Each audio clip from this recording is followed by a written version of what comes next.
We are a very low-key affair. Hello, everybody. Welcome to the Cubist. My name is Bill Corey. I am the Cubist, and tonight we are joined. Well, and I say we, except for it's me. I am joined, I suppose, by Dave Dobson, the one-man band behind Plankton Games. Hello, Dave. How are you? Hi, I'm doing well. Thanks. Awesome. I am really excited to have you here for a couple of different reasons that we're going to come back to as we continue the conversation. In the meanwhile, I am going to remember. Hello, Tom. How are you? And hello, chat room. I always forget to say hi to you folks early. So because YouTube no longer automatically sends this, I'm going to take very professional moments of this show to send out the, there we go. Great. Anyway, let's get the show on the road. Dave, real fast, for people that might not be familiar with you, we're going to start with our normal opening segment in just a second, but I want to give people a quick history lesson on who Dave Dobson is and what Plankton Games is before we get into the whole thing. So if you had to give us like a 30-second elevator pitch on you, what would you say? Wow. Okay. I grew up in Iowa, you can see the flag back there. And I currently, and for the last 20 years or so, I've been teaching geology at a small college, Guilford College in Greensboro, North Carolina. So in terms of my actual job, that's the background. Got 2 kids in college now, so typical sort of life thing. Sure. When I was in grad school, I started writing.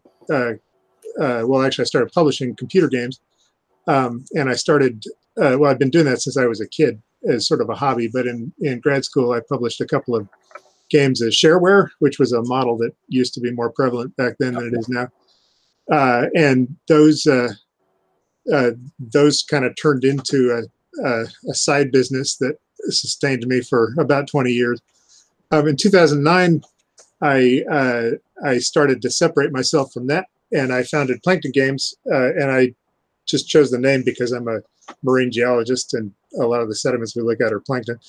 And I needed some sort of separate thing to do computer games and board games with, and so I have always been really into board game design. I've been doing that since I was a kid. My parents have played awful prototypes. Back into there was one I made called the Roy Rogers game, and it had a thing where if you didn't roll a 3 and then a 6, it was kind of a roll and move thing. You had to go back to start, and we finally gave up after an hour and a half because nobody could. That sounds delightful. No, it was terrible. But yes, I've made some progress since age 7 in 1976, whenever that was. Outstanding. Yeah, and so I've been doing computer games and board games pretty much my whole adult life, and then I've actually published an escape room style puzzle game recently, which is and it was mentioned on one of your shows recently, and so that's where I found you guys and watched a couple episodes, and really I'm impressed with how detailed your knowledge is about the hobby and how good your discussions are. Well, thank you very much. It's very kind of you to say. That is where the title of the show, Puzzle Me This, Doctor, comes in, because the game that Dave is talking about here is called Dr. Esker's Notebook. I believe Eric and Patrick talked about it on a show a week or 2 ago when I wasn't able to be here. So I'm excited. And Dave is being humble. He's also bearing a little bit of the lead here. And the other reason that I'm really excited for this, Dave, one of those shareware games that Dave mentioned off the cup early on was a game called Snood. And if you are an older internet denizen such as myself, you will probably remember Snood because it was one of the first games I can remember being well and truly addicted to. As a matter of fact, it might not be completely unreasonable to say that the match 3 genre might be your fault in a way, because I feel like Snood was sort of the precursor to a lot of that stuff, if I remember the game correctly, right? That was firing the little like critters of different colors up into the thing. Yeah. Yeah, that's right. Mm-hmm. I wasn't the first person ever to do that, but I think I was the first person to actually put it on a personal computer and to give it mouse control and all that kind of stuff. There was a game for the Amiga that was like it earlier, and then Bust a Move was in video arcades. So sure. So I wasn't like. But Snood was the one that got into people's houses, I feel like, because the Amiga, while it was a wonderful computer back in the day, and we're gonna go off the rails like 8 times into computer land, board game folks. Hang in there, I promise. We're not gonna abandon you all day, but I'm gonna fanboy out a lot over the span of this show because I remember distinctly losing sleep to Snood early on. So, but you were like, you got into people's houses with this stuff. So I am super geeked to talk to you about this. But before we go too far down the rabbit hole, we do have some sort of a format that we try to stick to here. What have we played lately? Hello, chat room. Hello, Paul. Hello, Ben. So we're going to start with our normal first segment, which is a game we have played recently that we feel passionate about. Do you feel like going first, Dave? We didn't get a chance to do a lot of pre-show because I've been running around. Oh, yeah, sure. Throwing you a little bit under the bus here, but... So yeah, just last week I played Clank in Space. I love that. I know it's not the newest thing, but it's so fun, and I love all the little in jokes. You have 3 categories, right? That one is 4. Buy it, forget it, or burn it.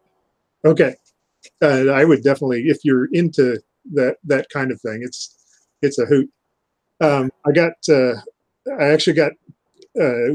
The families were given 2 copies of Azul over Christmas, and so I've been playing that.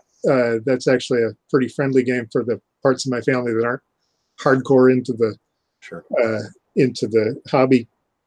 And so we actually combined both sets and played a 9-player version of Azul with so many little palettes full of tiles. It was crazy. It actually worked amazingly well, despite being not what they intended.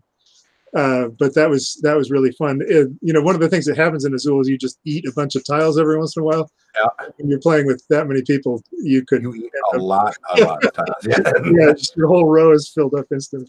So yeah, that's a lot of fun. Cool. Yep. I played some Blood Rage recently. I got that, and that's still never played that game. Oh, really? Every time I turn around, I hear somebody talking about how much they enjoy it, and for some reason, I have never gotten to sit down at a table to play it. One of these days, it'll happen. It'll happen. Yeah, it's a deceptive game because it looks like a dudes on a map sort of war game kind of thing, but it's really kind of a card management, team management thing, and the fighting is there, but it's not really the focus. You're really trying to do other things in terms of territory. Anyway, I like that a lot, and the models are beautiful. Yeah, it is it's for sure a gorgeous game on the table. I've played next to it. I have been Blood Rage adjacent a few times. I've never actually been in one of the chairs in front of the board, which is annoying. So you've been blood mildly put out or something like that. blood annoyed. There you go. I've been blood annoyed before. Yeah. Very cool. Very cool. I personally have been okay. Actually, you know what? Let's backpedal really fast. You nailed. You hit 3 games really quick. So we have to give them ratings because that's the thing that we do. So Clank in Space. Buy it, play it, forget it, or burn it. I would buy it for me. Yeah, we're only saying for you because there's always disclaimers about it. You might not like whatever. So, but for you, it's a buy it. All right, Azul. I would buy that too. It's actually not that expensive, and it's very accessible for folks who are not necessarily totally into 15-page rules manuals. Perfect. And then Blood Rage. Blood Rage, I love it. I would buy it, but I know it's not necessarily for everybody. But every time I've played it, I've liked it. Perfect. 3 buy its. I like it. I have been working my way through the Exit series. I got sick of listening to every other member of the Cubist crew talk about how much they love the Exit games, and I had never played any of them. I had played the Unlock games, a fair number of those, but I had never played the Cosmos Exit series. And so about a month and a half ago, I'm going to say, I had an unexpected tiny windfall of money, and I decided that I was just going to go nuts and buy as many Exit games as I could. And so I bought 8 of them, which is a lot.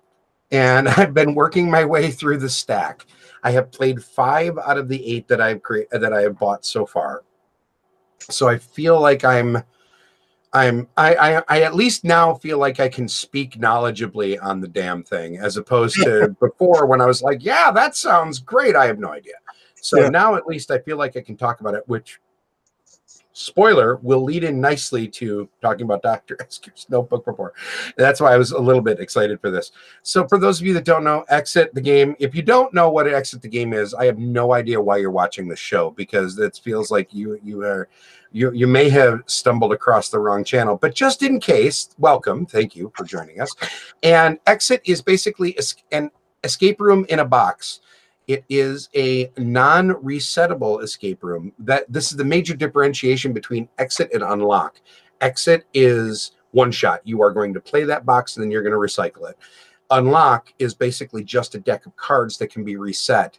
And actually, when I played the Unlock games, I have played them hand-me-down, like friends bought them, played them, and then loaned them to me so I could try them. They are 100% resettable. They aren't replayable, really. Like, you play it once, you will have solved all the puzzles and then you're done. But they are resettable, whereas Exit is not. And that makes sense when you understand the publisher, because Unlock is made by Space Cowboys, same people that make Time Stories, which is resettable but not replayable, really. Same kind of mentality. But Exit is much more hands-on, tactile. It's cutting pages out of a book and folding things and tearing things and poking holes in pages and ripping apart parts of the package sometimes, and all kinds of insane stuff you have to do. And when I bought them, I really liked the Unlock series because I loved the fact that they were resettable. I liked the simplicity of the deck. It was literally just a deck of cards with letters in the back, and when you found a letter, you went and got that next letter, and away you go. It was easy peasy lemon squeezy, very easy to teach. Exit is a little bit more complex and a lot more immersive. I really like most of them. There was one Exit that is going to get a separate rating from the other 4 that I have played, and I'm going to call that one out because I think it was actively bad, and that is the Polar Station from Exit. Gets a hearty forget it from me. All the rest of them get buy it's. Every other one that I have played so far, I think I played the Pharaoh's Tomb, the Orient Express, the Secret Lab, and the Haunted Mansion, I believe, are the 4 that I played. I don't remember about that 4th one. I might be wrong. Were all excellent, and I enjoyed the puzzles. I stink at all of them. Like, just so we're clear, I am wretched at these games. Like, I scored, they're on like a 1 to 10 star rating is your score when you play them. And I got 4 stars, 4 stars, 4 stars, 3 stars in the first 4. And then the one I just played on Saturday, we a group of 4 of us got 6 stars, which was very exciting. It was like, oh my God, maybe I'm not completely useless at this. But they are really fun. But I will give a hard pass to the Polar Station one. If you've been thinking about picking them up, do not buy that one. I say that not to be mean-spirited, but because I think the puzzles are actively bad. I think that a couple of them are not just non-intuitive. Like, I'm fine with a little bit of lateral thinking to try and force your brain to think about puzzles in different ways. But when the puzzles are not executed well, such that there is no realistic clue to figure out what the hell you're supposed to do, aside from grab a hint card, there's an issue. Like, even in retrospect, after having read the solutions on the hint cards, I still didn't exactly understand 2 of the puzzles in that one. And I think that's a major failure in a puzzle design standpoint. So I'm calling that one out as a negative, but everything else was a buy it. I understand people's hesitation on not wanting to spend $10 to $15 on a game they only get to play once. We're going to talk about that in a minute with you, Dave. But I will say this is a wonderfully immersive, fun experience that I strongly recommend. So the Exit games get a buy it, except for the crappy one. That's a forget it. So there we go. Hey man, I would rather be honest. So there you go. So let's talk about puzzle games. Dr. Esker's notebook, and I'm going to put a link in the chat right now. So chat, I believe this is, nope, that is the wrong link. And if I put that in there and you clicked it, you would be very sad at me, folks. All right, give me just a second. I'm going to put a link in the chat in a few seconds with the preview video, giving you a basic idea of what Dr. Esker's notebook is. But while I'm doing that, Dave, can you give us sort of just a brief kind of like, what is it that you published? What is this thing? Yeah. So I kind of the beginning of last summer, I had this idea of making a set of puzzles on a deck of cards, which is not, brilliant, innovative new thing. But the idea would be that they would be some sort of mysterious thing that you could work through. I wanted it to be super portable so that you could take it pretty much anywhere, and then accessible to folks. Because even the exit games, they have a story around them, but they also have multiple bits and components that people who are not totally into games would might scare some of them off if they're like, well, now we have this spinner and we have this book that we have to consult and that kind of thing. And so I wanted them to be something where you could just kind of look at and see. I came up with an idea for the solutions because I played a few other kinds of these games before, where the solutions, they're just all the puzzles are going to come down to numbers from 2 to 5 digits. And so the way the game works is I have these solution cards, and I can show some of them. Sure. The solution cards all have just little bits of clues on them. I don't know if people can see those. Oh, yeah. And on the back, they all have numbers. And so the idea is you come up with whatever you think the solution is, which is a series of numbers, and then you flip the solution cards. And if you get something that makes sense, so like in this case, if you build the whole snake, then you would know that that's the next step for you in the sequence of puzzles. Now, even though they're numbers, the puzzles aren't all math. In fact, only a couple of them actually have math in them. It's just that they produce a numeric code. And so I thought that would be a pretty easy way of being able to do that. The fact that each solution card obviously has multiple types of solutions on it means that even if you look at the solution cards, you're not necessarily going to know what the answers are. And you know pretty quickly if you've gotten it wrong because the things that you flip don't make any sense. And so I was hoping that would work. And then if you're a fan of Snood, you know that my artistic capability isn't awesome. I wasn't going to say anything about that. But what I did was I thought, well, I could make each card the page of a notebook. So I actually went out and bought physical notebooks, and I started putting together the pages that would become the cards. So like in the notebook, each page is a card. And so I could design the puzzles in the notebook and then turn them into cards that people could play with and manipulate. Wait. Hold on. I'm going to interrupt you for a second. Is that notebook actually the deck of cards? Yes, it is. Is that the only one? The only copy of the notebook? Yes, it is. Oh, know that you have an auction item. Well, just throwing that out there. Yeah, that is a very cool keepsake thing. And then sometimes you mess up and you have to do it. So, that's awesome. Yeah, I have a whole bunch of them there. It feels like the board gaming sphere over the last, let's say, 2 years. Maybe 3. We'll start with sort of, I guess Time Stories will be the first iteration in my mind of board gaming and puzzling sort of starting to cross over. There have always been games that have had puzzle elements to them that have been a part of our hobby. Deduction games and games that use the logical side of your brain, not just gaming logic, but I mean like actual like puzzle solving logic. But it feels like in the last 2 or 3 years, there's been this huge explosion of puzzles really hitting the mainstream and hitting the board gaming side of the hobby pretty hard. Do you feel like, obviously you're not an idiot. You're capitalizing on the trend that already exists a little bit with Dr. Esker's notebook. Not to, I'm not trying to shortchange you on creativity here, but I mean, it's kind of obvious. But how do you design puzzles that are going to appeal to the cardboard crowd, right? Because like point and click puzzle video games, that's been around for 20 years and everybody knows that, right? Like Miss Ribbon and all that stuff. Yep. How do you design something that is going to translate to physical form like that without getting stuck in like overcomplicating things and making them accessible? Because this is the part I'm fascinated about. Yeah, well, so I wanted each of the puzzles to be a different kind of thinking.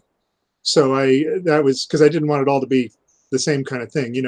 When I was a kid, everybody had Mastermind. I don't know if people remember that one with. Oh yeah, absolutely. But that was the same kind of puzzle to solve each time you did it. And so in this deck of cards, and I've actually made 2 other decks that I'm hoping to sell as sequels if this takes as one. Not if. I have a good feeling about this. Yeah, then but I wanted all the puzzles to be, some of them involve words, some of them involve letters, some of them are pictures, but what they share is you need to look at the cards and kind of manipulate them and pass them around. And people who play board games are very used to that kind of thing. Arranging things and moving things and reading carefully and that kind of thing. So I felt like there was a crossover there, and I think the other kinds of puzzle games that you've mentioned certainly have that sort of tactile experience also.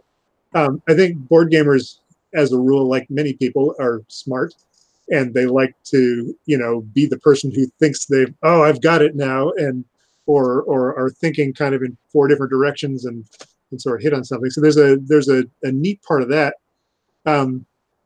It's tricky when you're designing the puzzles, though, because there's this range you need to cover. You can't make the puzzle so hard that nobody's going to get it, and you can't make it so easy that everyone's going to see it immediately. So you have to be a little bit indirect, but not too much. And then there's like another axis that shoots off from that, which is this a fun thing to kind of be doing? And so you need to be at the right space on all of those different challenges. You need to be not too obscure. You need to be fun. And then in my case, I wanted a variety. And then you want it to be, challenging enough that people can actually solve it. Well, and the interesting thing about this, to me anyway, is that people's thresholds on those different metrics are very different, right? Like some people really crave super hardcore intellectual. They want puzzles that are based off of rare or unusual knowledge and trivia. Mm-hmm. And some folks want puzzles where they can be like, matter of fact, one of the puzzles that we just played used the periodic table of elements as one of the things. And 2 of the people, there were 4 of us playing that one, 2 of the people were immediately like, elements, we got this, and just grabbed it and went nuts. That was their jam. Whereas I was the guy with the pair of scissors that was having a good time cutting out things and rearranging them on the table and being like, look at this is amazing, So like creating a product like Exit or like Dr. Esker's notebook or whatever, where you are creating puzzles that are going to appeal to different sorts of people within the same experience, I think is kind of a big deal in this space. Would you agree with that? Does that? Yeah, totally. And so I've, Dr. Esker's notebook, the one that's actually published now, has some trivia elements. It has some geometry stuff that you're doing. It has some a little bit of calculation on one of them. It has you have to know a fair amount of words to get another one, or at least be able to put words together. And so there are a lot of different things in there. And one of the things that I do when I'm designing a game, whether it's a puzzle game or not, is I watch playtesters very carefully. And you can kind of tell after a couple playtests if you're on the right track for something that's going to be fun or not. And for people who haven't designed a lot of games, it's a very kind of nerve-wracking thing, because you're putting this thing out there that you've spent a lot of time on and you don't know how it's going to go. The thing that was different with the puzzle games is there was this sort of difficulty calibration thing. If you make a game I've made a bunch of other games that are kind of different types of genres. And there you're just trying to find what's a fun thing that I can have people do, or what's a fun goal that I can have them achieve. Whereas this, you have to make it, there's a whole challenge element in there too, and you're trying to fool them, but not too hard, for a little bit.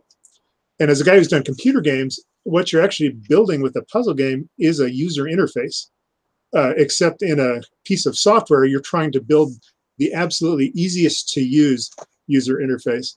And in a puzzle game, you're trying to build a crappy one that's going to stymie them for a while before they figure out how it works and what the symbols mean and all of that kind of thing. Oh, And that's so, yeah. I never even thought of it in terms of user interface. You're 100% correct, because like when you're playing Myst, I'm just going to use Myst because to me that's the quintessential puzzle computer game. Like that's the one that I always think of first when I think of this kind of stuff. In Myst, it was literally the only thing you had to have was a functioning hand that could operate a mouse. Everything else, that's and eyeballs so you could see the screen. And other than that, like everything else was optional, right? Like you just had to be able to click on things, and the user interface was something that everybody already had and was super familiar with. In board games, you're literally doing the exact opposite of that. You're not giving them anything they're familiar with, except for a deck of cards or letters, you know, whatever. Or in the case of like Exit, as an example, the wheel. Once you played one Exit game, you understand the basics of how the wheel and the decks of cards work. And you don't. The good news is you don't have to teach every Exit game after that. Like you get, okay, here's the book and the wheel, go. And then away, and then we're off to the races. But you don't give anybody any real clues as to how to interact with any of those things early on, and that's the part that has to be figured out. It's almost like you're figuring out the user interface, not just the puzzle. Like that is the first puzzle. Yeah, is figuring out what. That's fascinating. I would have never thought of it that way. That is so.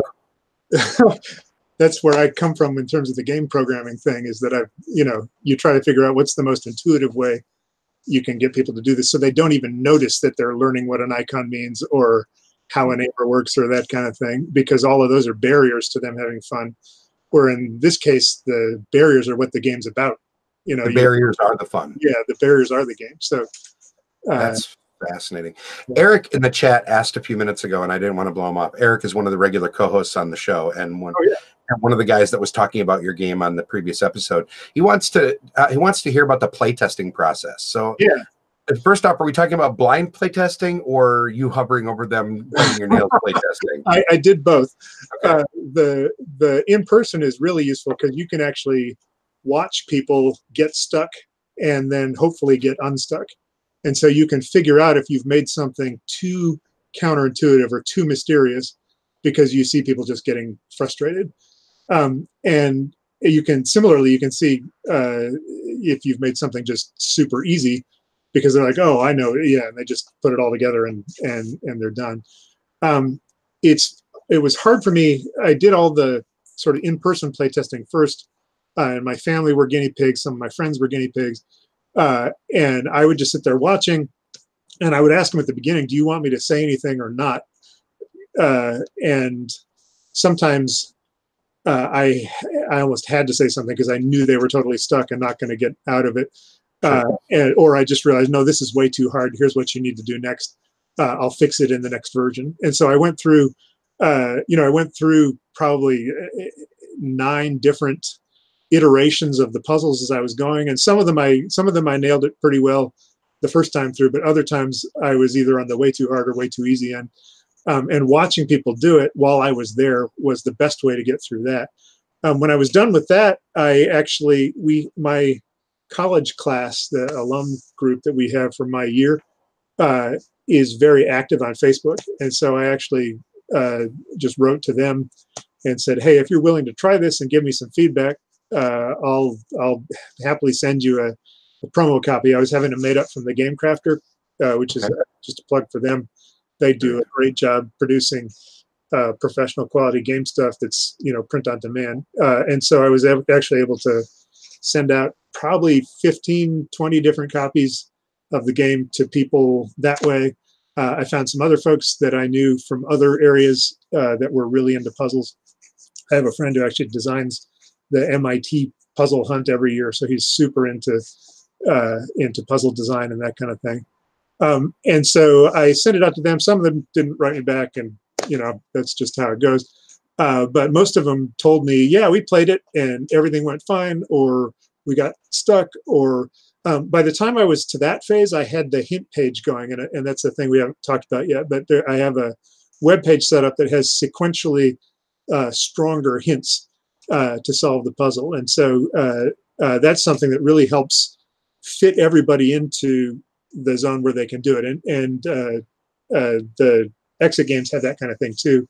with their decks of hint cards, where if you're just totally stymied, you can grab one of those. I don't have a star rating. You can rate yourself at the end. but yeah, so by the time I sent it out to those blind playtesters, they had the hints to choose from, and they could tell me, oh, we had to use all the hints on this one, or we got through with no hints on this. The MIT guy was nuts. He said, yeah, it took me about 35 minutes, and I didn't use any of the hints. And so, so, wow. You know, yeah, all so right. you have that person in your potential audience, and then you have, there was a sleepover of 12 or 13-year-old kids was another group that tried it. And so it's a really hard thing to calibrate something that's going to be successful in those different settings, and you're not gonna hit everybody, but and you're gonna and I would assume that you would default, if you have to choose between MIT hypergenius, that whatever, and the 12 and 13-year-olds, you're going to lean closer to the 12 and 13-year-olds than the brainiac, right? Because I mean, it's better for somebody to find a game slightly too easy than for somebody to rage quit and throw the game across the room. Totally, yeah. Well, and that's where the hints come in. So you can actually use those to let people get to the point where, oh, it makes sense now, and I can still figure out a couple other things that'll be really satisfying. And so that really helps, because that lets people kind of meet the resistance that's right for them, and still make it through. It's interesting. I have a thing on my website that actually looks at which hints people have clicked on. And so now that it's out there in the world, I can actually see, how far down the hint trees they're having to go for each puzzle, and how that works. So that's just from a research science kind of perspective. That's sort of cool to see. I mean, nerds like us love our stats, man. The first thing when you said that, the first thing I thought of is, can you make that spreadsheet public somewhere down the road? Because I would love to see that. Oh, like that. It's wide open now. If you go to the site, here on my screen, yeah. Because I love that kind of stuff. I love finding out, and it's not even a competitive thing with me. I know it is with some folks. Like, I know that there are people that play these games or escape rooms or any of these sorts of puzzle-based activities, and they're all about how fast can we get through this. Man, we were awesome. We did it with 12 minutes to spare. That was amazing. Yeah. And then dummies like me are like, well, I didn't have to tear anything in half. I didn't set anything on fire, and I had a good time by the time I was done. I used to be a much more competitive gamer earlier in my life, and so I'm sort of glad that I'm mellowing out as I get older. And now I'm just like, I just want to have a good time. I don't care anymore. Yeah. So go ahead. Yeah. So here's let me see if I can share that. That's the hint page with the number of people that have consulted each hint. Click here for hints on the thing. I don't know. The one I'm trying to show is the how many times people have looked at the hints. Is that showing up on there? Yeah, no, I can see it. Yeah. I was just trying to find it on the website. Yeah. Sorry.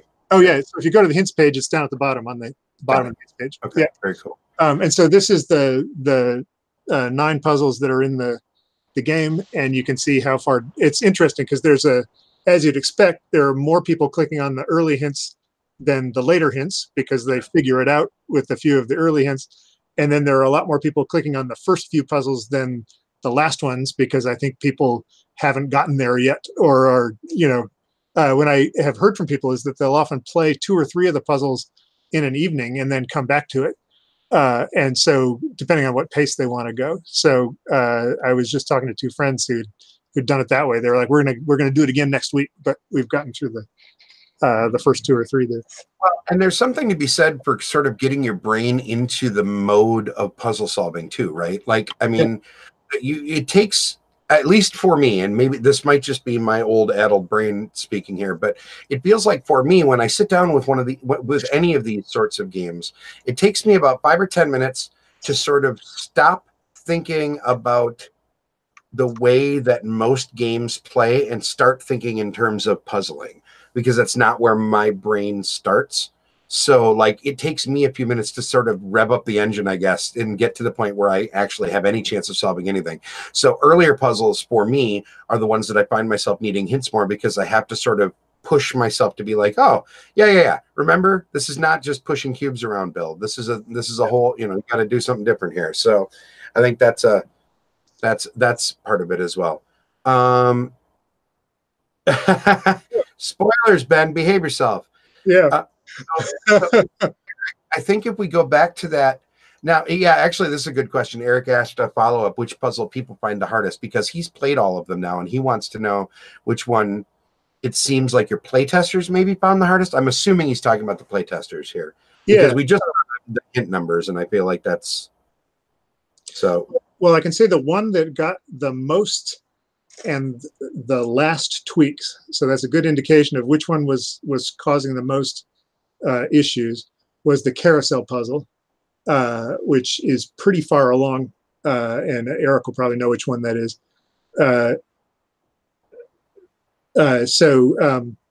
Yeah, that one is a geometry thing, and then it's got word clues. But that's the one that people seem to need to go farthest. But I saw that happening as I saw it play tested, and so I kept adding elements to the cards to give you a little bigger nudge as to what you were supposed to do and how it was supposed to go. And at some point, it's almost like a just putting frosting on a cake or cheese on a lasagna. You're like, well, I think this looks good. I hope people will like it. Yeah. You might not be aware of this, Dave, but I'm from Wisconsin. So when you cheese on lasagna, the answer is more until you no longer see the lasagna. That is that's the only proper answer to that. Is it should just look like a plate of melted cheese. So, but yeah, no, I totally get what you're saying. Did you find during your playtesting process that people either did or did not have egos about the puzzle solving process? Because this is a thing that I had to really check myself on. Oh my gosh, yeah. So there are kind of two axes that really mattered when you were watching people do it. There was how smart were you about having a good idea versus going down a rabbit hole. And then there was how confident were you at saying, I think I'm onto something here. And the people who were the most useful are the people who are smart and are assertive. And the people who are not assertive and don't really get it are fine. They just hang around and contribute sometime. But either the people who are assertive and dead wrong can totally kill it, or the people who are really smart about it but don't say, hey, what about this? Avoid, if they had just stood up for themselves, they would be able to kind of take you in a much better way.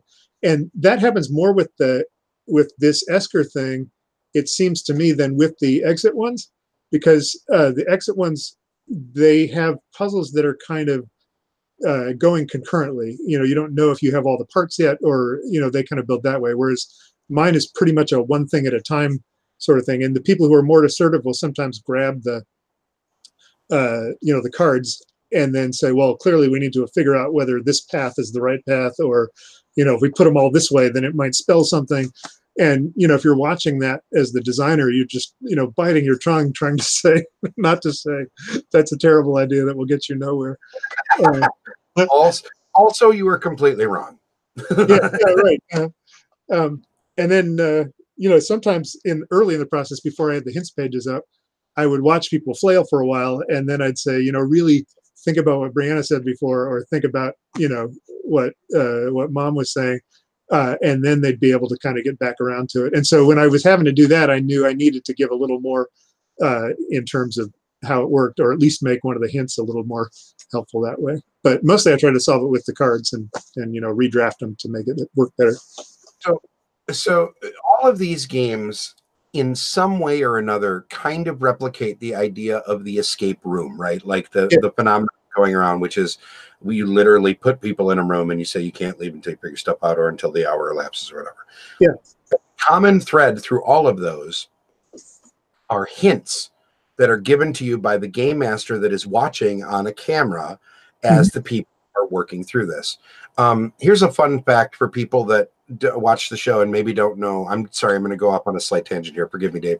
I work for a company that travels around the country and provides entertainment services for corporate events. And we just built and launched our first pop-up escape room that we took to a casino about 2 months ago, that I was fortunate enough to game master. for an entire weekend. And so I got to experience both sides of this in a really interesting way that I had not experienced before. And I think that's part of what really prompted me to want to explore the escape games more, and how I'm falling down this rabbit hole, because I found it fascinating. When you're watching people on cameras trying to solve an escape room, you have a keyboard in front of you, and you can type the exact thing that Judy and Brenda, that are standing in that escape room looking at each other like, what's going on? You know, you can type a thing that you know will help them, like, look to your left. You know, you can't do that when you're publishing an escape room simulation type thing in cardboard and sending it blindly to Judy and Brenda, you know, and asking them to play it. So writing hints for something like this has got to be its own separate challenge, I would assume. Right. And that's where the in-person, you know, the early stage in-person play tests, where I'm able to see where their thoughts go. And if I can watch, you know, 5 or 6 groups try it, that's way better than if I can watch 1 or 2, because you can figure out if you put something on the cards that's, you know, for me it was unintentional, that's a red herring, that's going to lead them off into a totally useless direction, then you want to minimize that or take it off, and try to give them only information that's going to help. Or if you're giving multiple versions and only one is correct, you want to tell them that only one of these things is going to lead you to the right answer. And so I did do that a couple times, where there is some extraneous stuff, but it tells you you have to figure out the right one of these things or something like that. So so that's tricky, and that is part of the, you know, the escape rooms. I love those. I've done 4 or 5 of them here in town. And having a person be able to give you tailored advice is great. And of course, their job is to get you really close to getting out in an hour.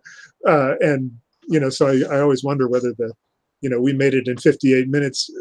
It doesn't really matter if you don't know how many hints they got to get it out in 58 minutes. Yeah. It's like a really kind DM, right? Like in an old school role-playing game where the DM is like, my players are stupid. I clearly have to do things right now, and I have to help. Or their die rolling sucks, and I've rolled 5 nat 20s in a row, and I'm about to murder the entire party on what was supposed to be an easy encounter. Fudge, fudge, fudge, cheat, cheat, cheat. Make it fun for the group. I feel like 5 escape rooms are that, which is why, I mean, I think that's why they're called game masters, right? Because that person is in charge of controlling the flow of play and making sure that the players are going to have a good, satisfying time. That's not something you can do in cardboard format. So it all comes down to playtest, playtest, playtest, right? And just you just have to keep pounding, you know, picking people's brains over and over and over again until eventually you found a set of hints that will eventually get people there, hell or high water. Yeah, the only difference is a game master in an escape room, or me watching people play this game, can only make it easier.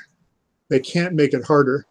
And you know, with your TNT example, I remember one encounter, the DM had all of his figures, and he'd put them out all on the you know, the mat, and we were just like, oh no, there's like 200 demons here, and I don't know how we're going to do this. And then I said, are these extraplanar creatures? And he was like, yeah. And I said, okay, I memorized power word banish today. Extraplanar. And he looked at it and he was like, oh, and had to sleep off all the figures. And it was so funny. And of course, then he created 2 more dragon demons, and I used my spell, and we still had a fun night. But it was, you know, you can't make it harder as a puzzle game room thing. So that's where you have to, I think, shoot. You know, you were talking about, do you aim for the 12-year-olds or the MIT person? You actually have to go a little bit towards the harder thing, but make sure you've got enough scaffolding to help the folks who aren't going to quite get. That's a really good point. You can start off with harder puzzles and then hint them down for the 12-year-olds, but you can't start with an easy puzzle and then make it challenging to the MIT guy. Okay, I get it. Yeah. I feel like any 12-year-olds that watch the show are going to be pissed at me by the end of this. Sorry, 12-year-olds, just so we're clear. They're awesome 12-year-olds who you know, done better than their parents doing it too. So it really is kind of how your mind works. There's some things in my game that need some cultural knowledge, and so it would be hard to do, say, for a non-American, somebody who is not familiar with only a few of them. Some of them are completely abstract and completely language independent, but others, like you need to know a little bit of history, or you need to know, some words that you may not have run into when you're 12, or something like that, or just some trivia. One of the expansion decks has the American presidents is a theme for one of them. And I stopped at Eisenhower because I didn't want to get into any politics. Yeah, I was gonna say that. Wow. It's like put a minefield in a box there. Eisenhower was like, I figure I can go up to about him, and then afterwards it gets controversial. Everybody's pissed. But I use them, as a word thing. And I actually made a whole card that had all the presidents in order on it, so you could just look at them up. But it would be easier to do that if you had some knowledge of the presidents and the order and that kind of thing. So yeah, you're trying to provide enough that everybody can do it. You don't want something where people are just going to hit a wall, and even if they read all 10 hints, they're going to be like, well, screw that, that's no good, which is, I think, what you were talking about with your exit experience. And so you want to avoid that, and playtesting helps you, but you can't playtest for every audience, and you don't know how people are going to run into it. And so that's tricky. I would imagine the words that you least want to hear out of a playtester for anything like this would be, I would have never gotten that. Yeah, totally. That's the sentence that you never want to hear. And that is the sentence that I said out loud over and over again in that one that I gave the hearty forget it rating to. That was one where I was like, yeah, there's zero chance I would have ever figured out the thing that this thing assumed. So yeah. It's I only do 9 hints for each game, each puzzle, but that's 3 times as many hints as the exit games give for each puzzle. Just throwing that out there. They give you 3 per puzzle, so you're doing just fine. Yeah. So let me see. I can share this and just show how it looks. So yeah, you can choose, and I'm not going to click on any of these, but the small ones are all basically things that are just observations. They don't tell you anything. The medium ones start to get to the mechanics of part of how the puzzle works, but you're not going to be able to solve the whole thing from those. But they all cover different aspects. So if you're really stuck, they might, nudge you in a way that's going to help you go forward. And then the large hints start to tell you the answer, because it's really hard to do it otherwise. So yeah, that's how I tried to set it up there, and then you can kind of choose how far you go. It's really interesting watching people play, because some people are adamant that they don't want hints, even if they totally need one. They just want to tough it through, and they become angrier and angrier at the game while not taking a hint. And so that's a kind of dynamic that I don't really know how to get around. But they would enjoy it more if they would just grab, a hint or two from the. Well, so this is a theory that I have had about gamerdom, and this is going to make me feel like I'm speaking ill of my viewers and my tribe, quite frankly. And I don't mean it that way, okay? Because I am also including myself in the thing I'm about to say. But it feels like gamers, more so than many other aspects of society, have an abnormally large amount of their self-esteem and ego tied into their intellect and their ability to solve, right? Like either to win, to solve the gameplay mechanics in optimization, or to solve anything like that. And so when puzzle games, I feel like the more competitive a person is and the more of that phenomenon that they experience, the more likely they are to dig their heels in and be like, no, I don't need a hint. I just need time. And sometimes you're never going to get there. Like your brain just won't draw the connections that you might need. Yeah. And that's the thing that I used to struggle with a lot in my younger days, for sure, is I didn't want hints. I didn't want advice. I didn't want to read. I didn't want people that taught me a game to give me advice in a first play about strategy and be like, by the way, the thing you're about to do is kind of stupid. You might want to not, and here's why. I didn't want that stuff. I wanted to be like, no, let me figure it out. I've got to, Yeah. And now my viewpoint of gaming has shifted, and now my priority is less about being the smartest guy in the room and more about having a good time. And I think that that's something that a lot of folks struggle with in puzzles, even more so than in other games. Yeah, but boy, it takes you like 30 years to get there, doesn't it? It sure does. A lot of this, I feel like there's a lot of gray hair that it comes right along with. Yeah, I am Oh boy, I wish it was only 30 is all I'm going to say. But, No, that's not good. And you see the same thing. You know, I play a lot of console video games, like on PlayStation. Okay. And I will usually choose one of the harder modes, and then I'll find myself getting frustrated. Like I keep trying this level, and the guy just, you know, headshots me 3 seconds in, and you know, how could they possibly have designed it that way? And I'm like, well, eventually the rational part of me says, you know, I would enjoy this a lot more if I just made it a little easier. But I sort of feel like, well, I've been playing games forever. I can handle the hardcore. I'm a professional gamer. Yeah. You're working against yourself in terms of whether you're going to have fun. So, yeah. Well, and here's the and just to try and win back any gamers that I may have potentially alienated by lumping you all into one huge ridiculous group, which I definitely am part of. I'm just going to throw this out there. There's absolutely nothing wrong with wanting to strive towards learning. Like that's half of why we do this, right? Is that we love learning things and we love getting better at games and we want to, you know, it's fun. I like one of my favorite things in the world is playing a game that I completely suck at 20 times until I eventually win. And I'm like, yes, you know, you get that moment where you're like, that's amazing. Oh, totally. And you can't get to that moment without some struggle, but there is a balancing point, just like in the difficulty of the puzzles from a design standpoint, there's a balancing standpoint in playing of like, look, I also have to have a good time here. This can be the most brilliant game design in the world. I'm like, I'll give you an example. I bought High Frontier 3rd Edition, the Phil Eklund game about colonizing the solar system. Mm-hmm. It's a brilliant simulation of what it would really be like. And it is fun sometimes, but it is also very frustrating and very rules heavy and nigh on impossible to teach unless you have the patience of a saint. Yeah. And I don't want to spend hundreds of hours trying to get to that point on that one game. I would rather spend hundreds of hours having a great time with a whole bunch of games. Now, don't get me wrong. I still own High Frontier and I still enjoy it. And I'm happy to play it once in a while.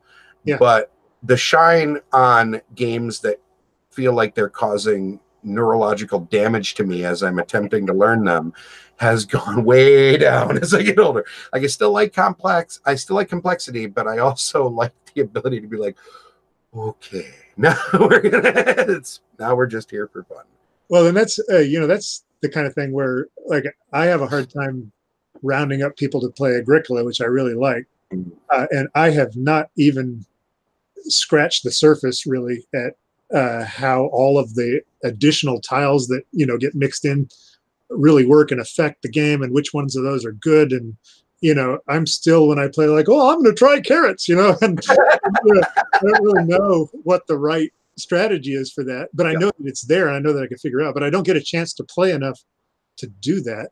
And what you kind of need is a set of people that all agree that we're all going to learn the rules before we go. But that happens so rarely in gaming. And actually the hobby's desperate need for new stuff all the time actually works against that too, because if you always have to be playing, oh, I just got this from Kickstarter, or, oh, I just, found this at Amazon for cheap, or I just traded for this one, we have to play it, then everybody has to do that learning, every time you meet. And it's a little harder to get into some of the deeper parts of it. I just want you to know, Dave, that you have just inadvertently triggered one of the Cubist bingo spaces. It's almost a running gag on how often I complain about how many new games there are and how hard it is to keep up.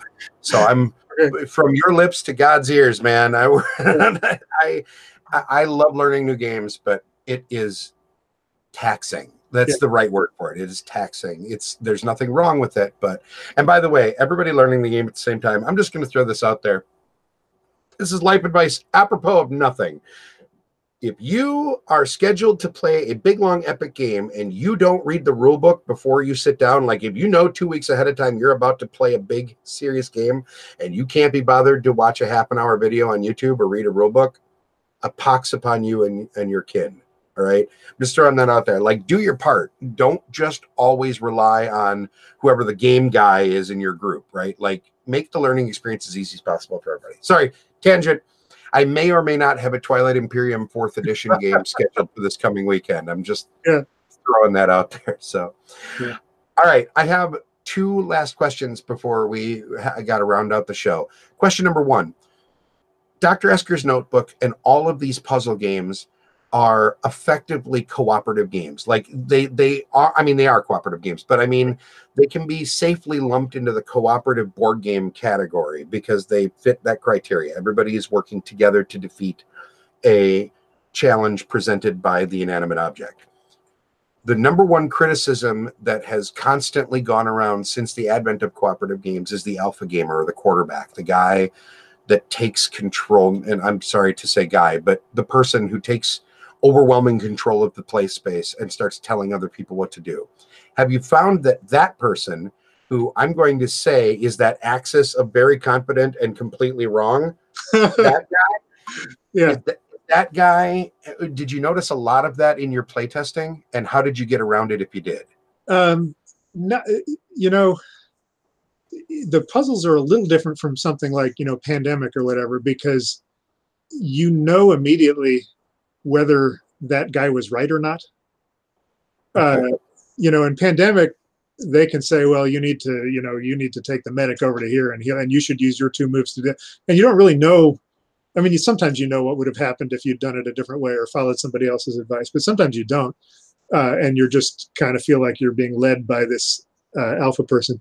In a puzzle game, there's only one goal and there's no other way to kind of achieve it. And so the sooner that person is totally wrong, the sooner people stop listening to them or feeling more confident to say, you didn't know anything. You let us down a 20-minute dead end last time. And so I feel like so you're rep for being an idiot. You're like, I'm not listening to you anymore, dummy. Shut up. Yeah, no, I mean, there's some payback for being forceful and wrong, but I think it also, it's not any fun to play games with obnoxious people, and so that's a universal truth, no matter what kind of game. And so, picking the folks that you want to do it with is sort of that way. I think it would be frustrating. I've seen settings where people contribute a lot less or are lost a lot more than other folks, and where there are a couple people kind of chewing hard at it and making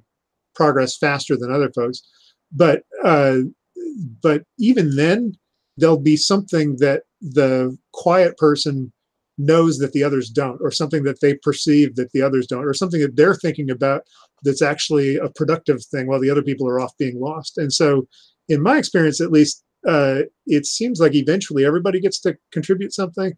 And so it really is cooperative in a way. And you can't always win. Whereas, if you're playing Pandemic on the hard level, you're going to lose a bunch of the time, no matter what you did. Or maybe no how smart you are, the shuffle will not be nice. Right. Yeah. Yeah.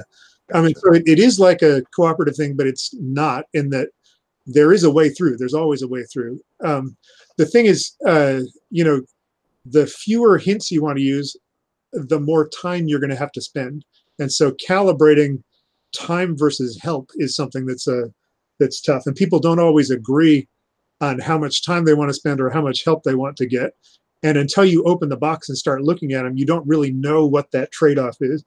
And so I've had people, one of my good friends got a deck and he left it on the kitchen counter for 4 weeks.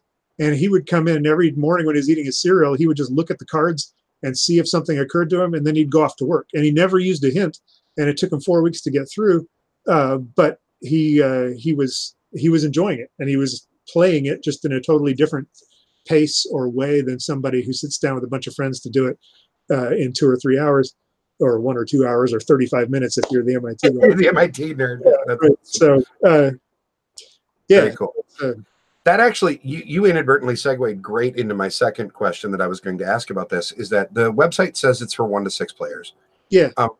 You have to put some kind of number on there, right? But I mean, there's no reason that 20 people couldn't sit around a table and stare at these cards together. And there's right. I'm assuming. So let me ask you this. Is there a sweet spot for player count? Because I tend to want to play these games.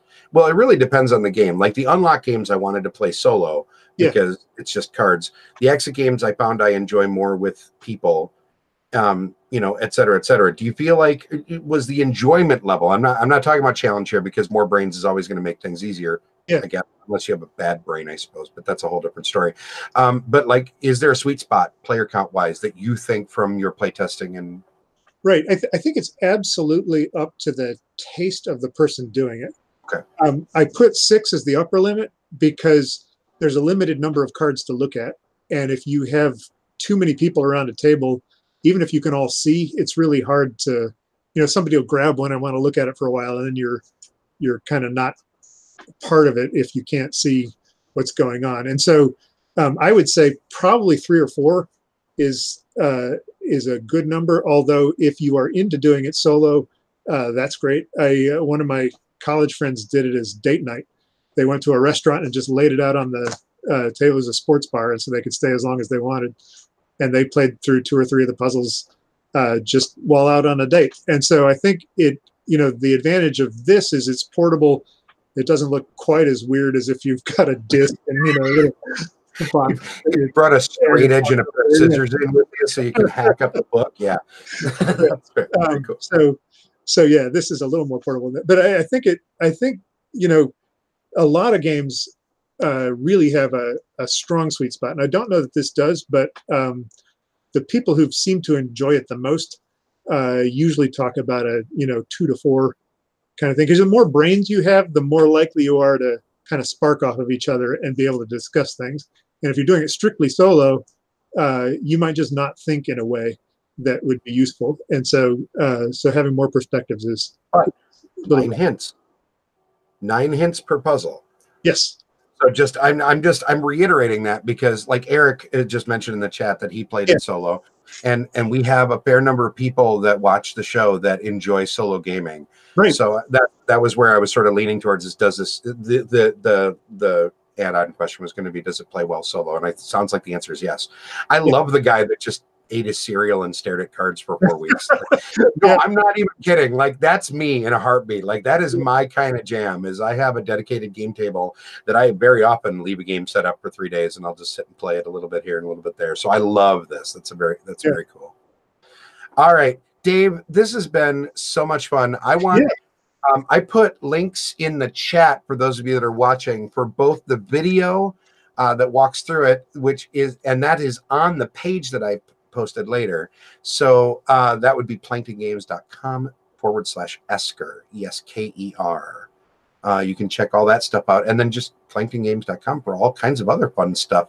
Is there any social media stuff that we should know about? Yeah, I have a blog that I have been writing really since 2009 with some dead spots in the middle that is about my design process and pieces of the industry. And then recently, because I've been people don't really blog about the business end of game design and publishing very much. And so I've just been putting up my costs and my income and that kind of thing. And so if people are interested in the sort of how does the publishing side of this work, I didn't do a Kickstarter, so I'm in a little different situation than a lot of the current games that get published, but it's also a very simple little thing. And so I was able to kind of just go with it and see what happens, which is all I did with Snood. So that was a model I was. Dave, I'm going to ask you for a solid and ask you if you can send me a couple links in an email after the show is over, and I will put them in the description of the YouTube video so people that watch this later can click and read to their heart's content, because I think that more transparency on the production side of things would enlighten a lot of folks that want to know why they're paying $15 for a deck of cards, right, and things like that. I think this is one of those things that I really, really would like to see more eyeballs paying attention to, because it's easy for podcasters and YouTubers and whatever to be hype machines and talk about how amazing things are, and that's all well and good, and there's nothing wrong with that, and there's a need for that, right? Like there's being an evangelist for the hobby is all well and good, but I think it's also important for people to understand the nuts and bolts behind the industry itself. So if you send me some links, I will include anything you want in the description of the video below. But before we wrap up, we're doing the 5 questions thing, aren't we? We have to do rapid fire, and Patrick is not here. Patrick, co-host Patrick Hillier, is normally the one that's in charge of this, but it has been left to me. So Dave Dobson of Plankton Games, it is time for rapid fire. The rules of rapid fire are very simple. I'm going to ask you 5 questions. You may not repeat any answers. You may not stall for time by umming and ahhing yourself to death or by repeating the question back to me in an effort to stall so that way you have time to think. You just got to blurt out a thing, and hopefully it either sounds smart, funny, or both. Okay. Are you prepared, sir? Yes, I am. All right, here we go. Dave, what's your favorite game for exactly 5 players? That would be the Lord of the Rings adventure game from Milton Bradley, which is right here. Outstanding. What is awesome. the definition of the word xeric? Xeric. It refers to deserts and dryness. So like a xeriscape is desert landscaping. So xeric just means dry.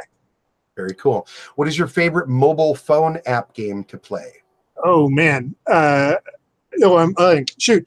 I got really into Marvel Puzzle Quest for years and years, although I've given it up, much to my wife's approval.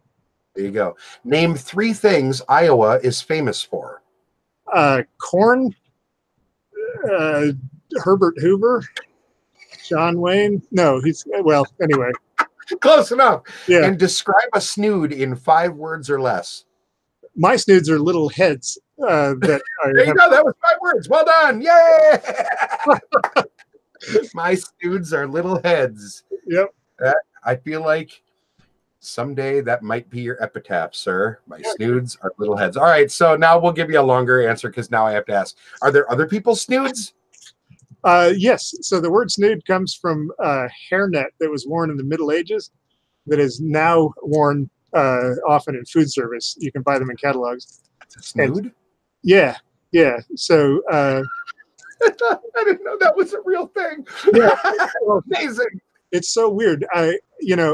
I named the game. I was looking for a word that was easy to spell, not copyrighted, and didn't mean anything else. And I was in a fantasy football league, and one of the guys had named his team Snood Trunnion, and he got the name from looking through a lab supply catalog, and they were selling hair snoods for lab work.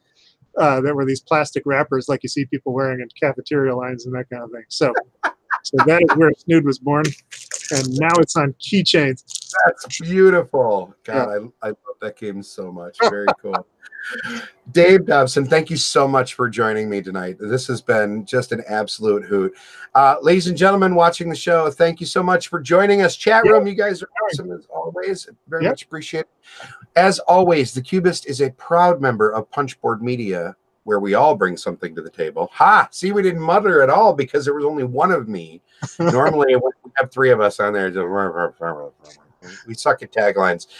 You can go to thecubistpodcast.com. You can go to punchboardmedia.com.